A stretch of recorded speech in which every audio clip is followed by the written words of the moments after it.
6ஆம் கிளாஸ் படிக்கிற ஒரு பையனோட அப்பா ஒரு புதிய கார் ஒண்ணு வாங்கினாரு. அந்த காரு அவருக்கு அவ்வளோ ஒரு இஷ்டம். ஓகேங்களா, அதை டெய்லி கிளீன் பண்ண, டெய்லி தண்ணி ஊத்தி துடைக்கிறதாங்க அவருக்கு வேலை.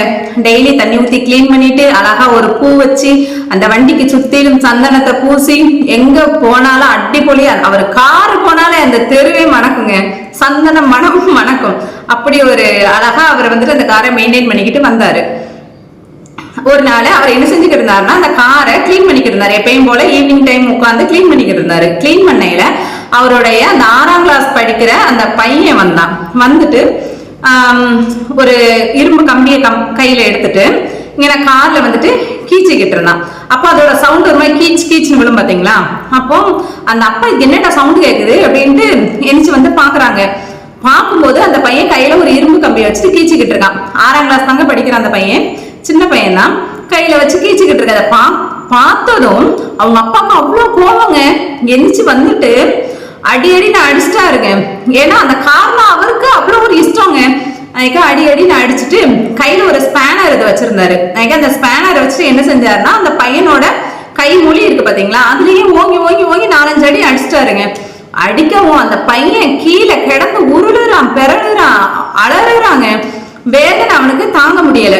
அந்த இடத்துல அப்பாவுக்கு என்னன்னா பையன் கொடுத்துருச்சு. ஐயோ பையன் இப்படி அழ ஆரம்பிச்சிட்டானே, ரொம்ப அடிச்சிட்டோமோ, அடிக்கும் போது அவருக்கு தெரியல, அடிச்சு முடிச்சுட்டு ரொம்ப அடிச்சிட்டோமோ அப்படின்னு நினைக்காரு. அந்த இடத்துல சரி ஹாஸ்பிட்டல் கூட்டு போவோம்னு சொல்லிட்டு ஹாஸ்பிட்டல் கூட்டு போறாரு. போற வழியிலே கையில இருந்து பிளட் எல்லாம் வர ஆரம்பிச்சிட்டு ஹாஸ்பிட்டல்ல போயிட்டு அட்மிட் பண்ணிட்டு அழுகுறாரு. என்னதான் நம்ம அடிச்சாலும் பசங்களை அடிச்சாலும் நமக்கு ஒரு ஃபீல் இருக்கும் பாத்தீங்களா, அது மாதிரி அவர் இதுக்கு சைட்ல உட்காந்து அழுதுகிட்டு இருக்காரு. அப்போ டாக்டர் வராங்க. அந்த குழந்தைய செக் பண்ணி பார்த்துட்டு வந்துட்டு சொல்றாங்க, கையில உள்ள அந்த எலும்பெல்லாம் என்ன செஞ்சுன்னா டேமேஜ் ஆயிருச்சு, இனி அதை ஒண்ணும் செய்ய முடியாது, அதை கட்டாக்கி தான் எடுக்கணும் அப்படிங்கிற மாதிரி சொல்லிட்டாங்க. அப்போ இவரு உடனே ஏங்கி அழுகுறாரு. ஐயோ கோபத்துல நம்ம பையனோட கையை வந்துட்டு இப்படி ஆக்கிட்டோமே, இப்படி ஒரு பைத்தியக்காரத்தனை நம்ம பண்ணிட்டோமே அப்படிங்கிற மாதிரி சொல்லி அந்த அப்பா அழுதுகிட்டு இருக்காரு. அப்போ கொஞ்ச நேரத்துல அந்த பையனை போயிட்டு உள்ள பார்க்க போறாரு. உள்ள பார்க்க போகையும் அந்த பையன் அவங்க அப்பாட்ட சொல்றான், அப்பா என்ன மன்னிச்சுக்கோங்கப்பா, இனிமேலு நானு அப்பாவோட காருல எதையும் கொண்டு நான் கீச்ச மாட்டேன், நான் இனிமேல் கீச்ச மாட்டேன், அந்த தப்பை நான் செய்ய மாட்டேன், எனக்கு கை வளர்ந்துருமாப்பா அப்படின்னு அந்த பையன் கேட்கான். அந்த வார்த்தையை கேட்கும் போது அந்த அப்பாவால தாங்க முடியலைங்க. உடனே கத்தி கதறி அழுதுகிட்டே வெளியில வாராரு. அந்த ஹாஸ்பிட்டலுக்கு கார்ல தான் வந்திருப்பாங்க. அந்த கார்லயே வெளியில வந்துட்டு அந்த கார் கிட்ட நின்னுக்கிட்டு அழுகுறாரு. அழுதுகிட்டே அந்த பையன் கீச்சுனா பாத்தீங்களா இரும்பு கம்பிட்டு அந்த இடத்த பாக்குறாரு. பார்க்கும்போது அதுல அந்த பையன் என்ன கீச்சு இருந்தான் தெரியுமா, கீச்சலங்க, அதுல எழுதி இருந்தான். என்ன எழுதி இருந்தான் தெரியுமா, ஐ லவ் யூ அப்பா, ஐ லவ் யூ அப்பான்னு அவன் எழுதியிருக்காங்க.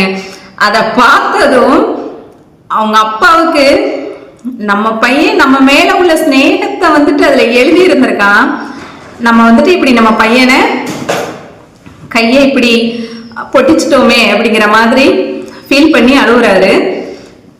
அதாவது இதுல இந்த கதையில இருந்து நான் என்ன சொல்ல வரேன்னா, மனுஷரா மதிக்கணும், பொருளாதான் பார்க்கணுங்க.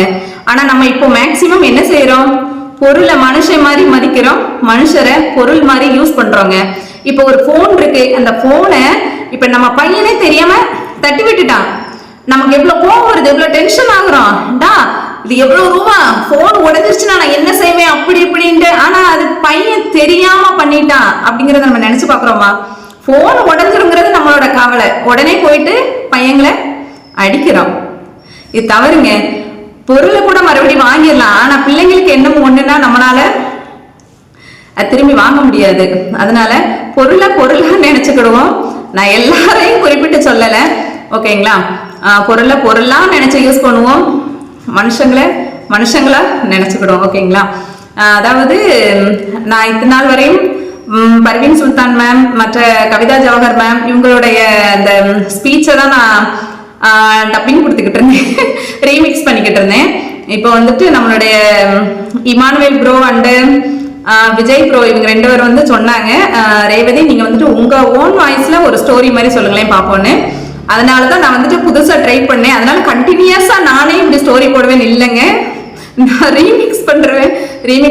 ஓகேங்களா, இது எடைக்கு இப்படி நம்ம. ஓகேங்களா, தேங்க்யூ.